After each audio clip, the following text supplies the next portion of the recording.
Students, we have already studied about two types of cells, electrochemical cell and electrolytic cell. In electrochemical cell, we have studied that these are the cells which convert chemical energy into electrical energy. On the other hand, we have already studied about electrolytic cell that it changes electrical energy into chemical energy. Now, in day-to-day life, we use so many things in which we can see these changes and or the redox reaction. So, good morning, students. Welcome you again in chemistry class, and today we are going to study about batteries or cell. Okay, so what is battery? We know that batteries are types of galvanic cells from which electrical energy is produced by redox reaction. यानी इससे पहले जो हमने electrochemical cell पढ़ा था जिसे हम galvanic cell भी कहते हैं, तो गैल्वेनिक एक तरह से बैटरी गैल्वेनिक सेल ही है जिसकी हेल्प से हम इलेक्ट्रिकल एनर्जी को प्रोड्यूस करते हैं। आजकल जो हम सेल यूज में लेते हैं ये दो तरह के हो सकते हैं। One of them is the type of cell which only changes chemical energy into electrical energy, or we can say the cell which takes in which reactions takes place only in one direction. But we have still some other cells which can change the electrical energy into chemical and chemical into electrical energy. So first we can divide the type of batteries. Actually, batteries are also called commercial cell. So there are two types of batteries. One is primary and second is secondary. What is primary cell? Actually, primary cells are those cells in which chemical reactions takes place in one direction. जिसमें chemical reaction एक ही direction में होती है, और हमें पता है कि जिनमें chemical reaction एक direction में होती है उन्हें हम irreversible reactions कहते हैं। यानी हम यूँ भी कह सकते हैं कि cell in which reactions are irreversible, जिसमें reactions जो होती हैं वो irreversible होती हैं, and cannot be charged after discharge. और ऐसी reactions, ऐसे cells को एक बार डिस्चार्ज होने के बाद दोबारा चार्ज नहीं किया जा सकता है, क्योंकि ऐसी रिएक्शन केवल एक ही डायरेक्शन में होगी। ठीक है, तो इसका एग्जांपल है हमारे पास ड्राई सेल और mercury cell. On the other hand, if we talk about the secondary cell, so in which chemical reactions takes place in both directions. Cells जिनमें केमिकल रिएक्शन दोनों डायरेक्शन के अंदर होती है उन्हें आप कहते हैं secondary cell. Reaction is reversible. अब यहाँ देखो, जब हम कह रहे हैं कि रिएक्शन दोनों डायरेक्शन में होती है तो हमें पता है कि रिवर्सिबल रिएक्शंस वो होती हैं जिसमें रिएक्शन दोनों डायरेक्शन में चलती है, तो नेचुरल है कि इसमें होने वाली रिएक्शन रिवर्सिबल होती है।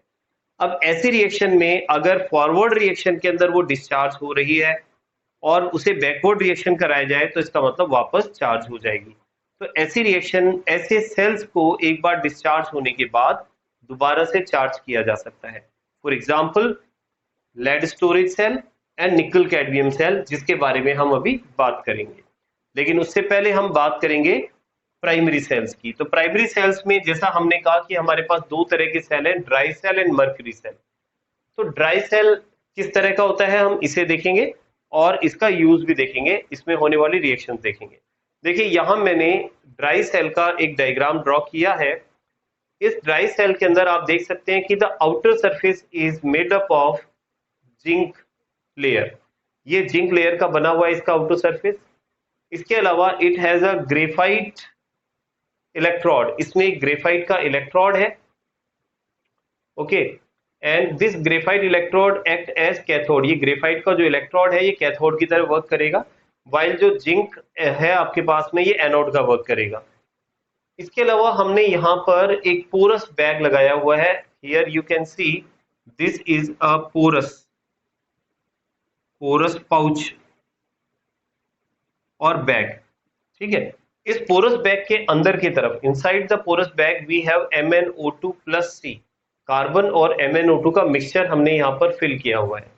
And outside this porous bag और inside the outer layer we have zinc chloride paste and ammonium chloride. ये दो चीज हमने यहाँ पर फिल की हुई है। अब ये इसका स्ट्रक्चर हो गया है। अब जब ये रिएक्शन वर्क करती है तो कैसे करती है हम ये देखेंगे। एक्चुअली मैंने कहा है कि यहाँ पर जो इसकी आउटर कवरिंग है वो जिंक मेटल की बनी हुई है। तो यहाँ आउटर कवरिंग क्योंकि एनोड का काम कर रही है, और हमें पता है कि एनोड हम उसे कहते हैं जहां पर ऑक्सीडेशन होता है। इसका मतलब ऑक्सीडेशन इस जिंक लेयर से ही होगा, यहीं से इलेक्ट्रॉन रिलीज होना स्टार्ट होंगे। तो आप देख सकते हैं कि जिंक जो कि एनोड का वर्क कर रहा है, ये जो प्लेट है ये जिंक की बनी हुई है पूरी, और ये इलेक्ट्रॉन रिलीज करके it will change into Zn2+ ion and 2 electron will be released, और ये 2 इलेक्ट्रॉन जो गेन करेगा उसका रिडक्शन हो जाएगा। अब इसको आप यूं समझ सकते हैं जैसे इस सेल को जब हम वर्क कराते हैं, देखिए मैंने इस सेल से यहाँ से एक वायर को कनेक्ट कर दिया है, और इस वायर को कनेक्ट करके और यहाँ मैं एक बल्ब लगा देता हूँ, ठीक है, और यहाँ से इसको फिर मैंने इससे कनेक्ट कर दिया। तो ये जिंक पर जब ऑक्सीडेशन हो रहा है तो नेचुरल है ये इलेक्ट्रॉन रिलीज करेगा, 2 इलेक्ट्रॉन इसने रिलीज किए, यहाँ से इलेक्ट्रॉन होते हुए इस बल्ब से होते हुए अंदर आ गए। तो इलेक्ट्रॉन गेन कौन कर रहा है? ये ग्रेफाइट, ग्रेफाइट इलेक्ट्रॉन को गेन कर रही है, और ग्रेफाइट किसके कांटेक्ट में है? जिंक क्लोराइड और अमोनियम क्लोराइड। अमोनियम क्लोराइड में आपके पास आयन कौन सा है? देखो अमोनियम प्लस आयन और Cl- आयन है। तो ध्यान रखना ये जो अमोनियम आयन है, ये अमोनियम आयन इस पोरस बैग से अंदर एंटर कर सकता है, और जहां ये ग्रेफाइट की इलेक्ट्रोड में इलेक्ट्रॉन आ रहे हैं वो इस अमोनियम को इलेक्ट्रॉन दे सकते हैं। साथ ही साथ यहाँ पर जो Mn है, MnO2 की फॉर्म में, ये भी यहाँ पर ये इलेक्ट्रॉन गेन कर सकता है। अब यह रिएक्शन कैसे होती है कि हमारे पास अमोनियम आयन जो आउटर एरिया में है, MnO2 जो इनर एरिया में है, ये दोनों इलेक्ट्रॉन को गेन करके और कन्वर्ट हो जाते हैं Mn2O3 अमोनिया और H2O के अंदर। एक्चुअली में हमें ये तो दिख रहा था कि यहाँ जिंक का ऑक्सीडेशन हो रहा है, लेकिन क्या हम इससे देख करके बता सकते हैं कि यहाँ रिडक्शन किसका हो रहा है? Obviously, most of the students says that NH4 plus is undergoing reduction. No, it is not correct. Actually, what is happening? We have to just check whose oxidation number is changing. तो अगर हम यहाँ देखते हैं तो Mn का oxidation state जो है वो है +4, ठीक है, और यहाँ हम देखते हैं तो ये है +3। तो आप देख सकते हैं अगर +4 +3 में कन्वर्ट हो रहा है, पॉजिटिव डिक्रीज हो रहा है, दैट मीन्स वो जरूर इलेक्ट्रॉन गेन कर रहा होगा। तो ये जो 2 इलेक्ट्रॉन है वो ध्यान रखना Mn ने गेन किए हैं और Mn2O3 में कन्वर्ट हो गया है, यानी Mn का यहाँ रिडक्शन हो रहा है, ध्यान रखें। और साथ में अमोनियम जो है वो अमोनिया में कन्वर्ट हो गया है और H2O की फॉर्मेशन हुई है, हाइड्रोजन यहाँ से और ऑक्सीजन यहाँ से बनकर। तो ये ओवरऑल इसके अंदर रिएक्शन हो गई है एनोड और कैथोड पर। अगर हम ओवरऑल रिएक्शन की बात करते हैं तो इसमें 2 इलेक्ट्रॉन रिलीज किए हैं, इसने गेन किया, इसको मैंने कैंसिल कर दिया। अब आपके पास क्या बचता है? Zn प्लस, यहां पर आपके पास है 2NH4 प्लस, साथ में 2MnO2 gives then Zn2+ ion plus Mn2O3 plus, नीचे लिख रहा हूं बेटा मैं, 2NH3 और H2O, ठीक है, ये इन चीजों की इसके अंदर फॉर्मेशन हो गई है। तो ये इसकी ओवरऑल रिएक्शन है, ध्यान रखें, this is the overall reaction. तो इस ओवरऑल रिएक्शन में देखो जिंक ने इलेक्ट्रॉन रिलीज किए हैं और वो इलेक्ट्रॉन MnO2 ने गेन कर लिए हैं, तो यानी जिंक का ऑक्सीडेशन और MnO2 का रिडक्शन हुआ है। जिंक का ऑक्सीडेशन होने के बाद जिंक Zn2+ में कन्वर्ट हो गया है, और MnO2 का रिडक्शन होने के बाद वो Mn2O3 में कन्वर्ट हो गया, ठीक है। और इस तरह से इस सेल में होने वाली रिएक्शन रेडॉक्स है, ठीक है, इस सेल में होने वाली रिएक्शन रेडॉक्स है। और यहां से इलेक्ट्रॉन होते हुए जब यहाँ जा रहे हैं, यहाँ अगर बीच में मैं कोई भी ऐसा डिवाइस जोड़ देता हूँ जो इलेक्ट्रिक करंट से वर्क करे, तो उसको इलेक्ट्रिक करंट मिलेगा यहाँ पर और वो वर्क करने लगेगा, ठीक है। तो इस तरह से ये सेल वर्क करता है। दूसरी बात, इस सेल का जो वोल्टेज की अगर हम बात करते हैं तो ये कॉन्स्टेंटली 1.25 से 1.5 वोल्ट का करंट प्रोड्यूस करता है, ठीक है। इसके अलावा इस सेल का यूज आप टॉर्च में करते हैं, टॉयज में करते हैं, कैलकुलेटर्स में करते हैं, इस तरह के डिवाइस में इसका यूज किया जाता है।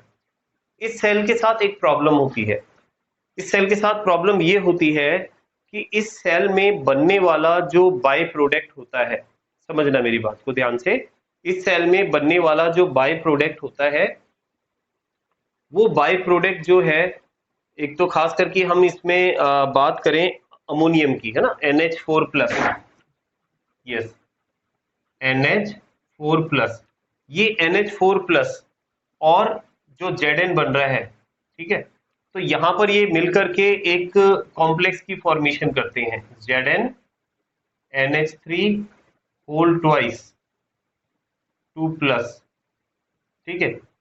और मेरा कहने का मतलब ये है कि यहाँ पर ये जो अपन ने रिएक्शन लिखी है, इस रिएक्शन के अंदर ये बनने वाला जो प्रोडक्ट है, इसमें जो अमोनिया है वो यूटिलाइज हो जाता है, और अमोनिया के यूटिलाइज होने के बाद में ये रिएक्शन जो है वो रिवर्स नहीं हो पाती है। जैसा मैंने आपको कहा था कि ये जो रिएक्शन है ये इरिवर्सिबल रिएक्शन है, और इरिवर्सिबल रिएक्शंस वो होती हैं जिसमें रिएक्शन जो है वो एक ही डायरेक्शन के अंदर हो, बैकवर्ड नहीं हो। अब अगर हम ये चाहें कि ये रिएक्शन दोनों डायरेक्शन में हो, तो इस रिएक्शन के अंदर बनने वाला जो प्रोडक्ट है वो वापस रिएक्टेंट में कन्वर्ट नहीं होना चाहिए। तो जैसा मैंने बताया कि इस रिएक्शन में बनने वाला जो प्रोडक्ट है, खासकर कि इसमें बनने वाला जो हमारे पास ये है अमोनिया, ठीक है, मैंने इस पर ये अमोनियम लिख दिया है, अमोनिया। ये जो अमोनिया है, ये अमोनिया यहाँ पर बाय प्रोडक्ट की फॉर्म में बन रहा है। तो ये अमोनिया यहाँ पर क्या करेगा, इस Zn के साथ रिएक्शन करके, Zn2+ के साथ रिएक्शन करके एक ये कॉम्प्लेक्स की फॉर्मेशन कर देता है। तो अब अमोनिया जब बचेगा ही नहीं तो रिएक्शन बैकवर्ड कैसे होगी, तो बैकवर्ड नहीं होगी, तो बैकवर्ड रिएक्शन को रोक देता है। एक और इंपॉर्टेंट बात है, इस सेल को अगर आप यूज में नहीं लें और बिना यूज में लिए हुए इसको काफी टाइम तक रख दें, तो क्या होगा, व्हाट हैपन्स, एक्चुअली क्या होता है कि ये सेल के अंदर एक सब्सटेंस है अमोनियम क्लोराइड, जो कि एसिडिक नेचर का होता है, और इस नेचर की वजह से धीरे धीरे इस सेल का कोरोजन होने लगता है और इसमें लीकेज स्टार्ट हो जाता है, ठीक है। यूज नहीं लेने पर भी ये खराब हो जाता है, ठीक है। तो ये इसके कुछ इंपोर्टेंट पॉइंट्स थे ड्राई सेल के बारे में जो हमने यहाँ पर देखे। अब इसके बाद हम बात करते हैं जो दूसरा हमारा प्राइमरी सेल है, दैट इज मर्क्यूरी सेल। इसे भी हम प्राइमरी सेल इसलिए कह रहे हैं क्योंकि ये सेल जो है, इसमें होने वाली रिएक्शन एक ही डायरेक्शन में होती है, रिवर्सिबल होती है, इसे दोबारा से यूज में नहीं लिया जा सकता। एक बार चार्ज करने के बाद में इसे यूज कर लिया तो उसके बाद डिस्चार्ज हो जाएगा, फिर इसको और रिचार्ज नहीं कर सकते। ओके, तो पहले हम इसकी स्ट्रक्चर देखें। तो एक्चुअली अगर हम बात करते हैं मर्करी सेल की, तो मर्करी का आउटर सरफेस जो है वो जिंक का बना हुआ है, और इसके अंदर की तरफ आपको एक पोरस लाइनिंग मिलेगी, और वहां इसके अंदर आपके पास पेस्ट ऑफ मर्क्यूरिक ऑक्साइड और KOH फिल कर रखा है हमने। यहाँ सेम पहले वाले की तरह जो आउटर सरफेस है आपके पास में जो जिंक का बना हुआ है वो एनोड का वर्क करेगा, ठीक है। तो हम देखते हैं कि रिएक्शन एनोड पर किस तरह से होगी। तो रिएक्शन एट एनोड की अगर हम बात करें तो ये जो जिंक वेसल है आपके पास में, ये एनोड का वर्क कर रही है और जिंक यहाँ इलेक्ट्रॉन रिलीज करेगा। लेकिन जब ये जिंक KOH के कांटेक्ट में आता है, आप देख सकते हैं कि हमने यहाँ पर KOH फिल किया हुआ है और साथ में मर्क्यूरिक ऑक्साइड है। तो ये जो OH- आयंस अवेलेबल है यहाँ पर, ठीक है, ये जिंक के साथ रिएक्शन करके जिंक ऑक्साइड बनाएंगे, वाटर बनाएंगे और 2 इलेक्ट्रॉन रिलीज करेंगे। तो एक्चुअली में हुआ क्या, अगर गौर करें हम, तो यहाँ क्या हुआ है कि जिंक ने 2 इलेक्ट्रॉन रिलीज किए हैं, ये जिंक Zn2+ में कन्वर्ट हुआ है पहले, और उसके बाद में इसने यहाँ से O2- को गेन किया, तो जिंक ऑक्साइड बन गया। तो यहाँ जो हमारे पास बचा वो क्या था, H2O, और जिंक ने जो 2 इलेक्ट्रॉन रिलीज किए वो हमको यहाँ दिख रहे हैं, तो यहाँ ऑक्सीडेशन हुआ है, ठीक है, यहाँ क्या हुआ है, ऑक्सीडेशन। अगर रिडक्शन की बात करें तो इसने जो 2 इलेक्ट्रॉन और वाटर बनाया है, तो उसे HgO जो इसके अंदर फिल कर रखा है हमने, वो इसे गेन कर लेगा, और गेन करने के बाद it will change into HgNOH-, ठीक है। तो यहाँ पर रिडक्शन हो गया HgO का। अब यहाँ अगर हम इसकी ओवरऑल रिएक्शन लिखते हैं तो आप देखिए 2 इलेक्ट्रॉन से 2 इलेक्ट्रॉन मैंने कैंसिल आउट कर दिए हैं, H2O से H2O कैंसिल कर दिया है, OH से OH कैंसिल कर दिया है, तो रिमेनिंग जो हमारे पास बचा है reactant of product, that is Zn, HgO, ZnO और Hg। तो आप साफ देख सकते हैं यहाँ Zn ZnO में कन्वर्ट हो गया है, दैट मीन्स ऑक्सीडेशन हुआ है, और HgO जो है Hg में कन्वर्ट हुआ है, यानी कि यहाँ पर रिडक्शन हुआ है। तो रिडक्शन ऑक्सीडेशन दोनों एक साथ हुए हैं, इसलिए रेडॉक्स रिएक्शन है। तो रेडॉक्स रिएक्शन से इसमें करंट फ्लो होगा और ये वर्क करेगा। और ये सेल जो है बेटा, एक्चुअली में ध्यान रखें, इस सेल का खुद का जो वोल्टेज होता है वो कॉन्स्टेंटली 1.35 वोल्ट का होता है। इसका यूज आप इलेक्ट्रॉनिक डिवाइसेस में करते हैं, जैसे हेयरिंग मशीन में, रिस्ट वॉच में, कैलकुलेटर में, एक्सेट्रा, ठीक है। बहुत छोटा साइज का सेल होता है और इसके यूजेज जो है वो भी काफी लिमिटेड है। तो ये हमने बात कर ली है प्राइमरी सेल की। अब हम बात करेंगे सेकेंडरी सेल की, कि सेकेंडरी सेल क्या होता है, वो तो हम ऑलरेडी खैर देख चुके हैं, और सेकेंडरी सेल के एग्जांपल्स क्या है और उनका यूज कैसे किया जाता है। चलिए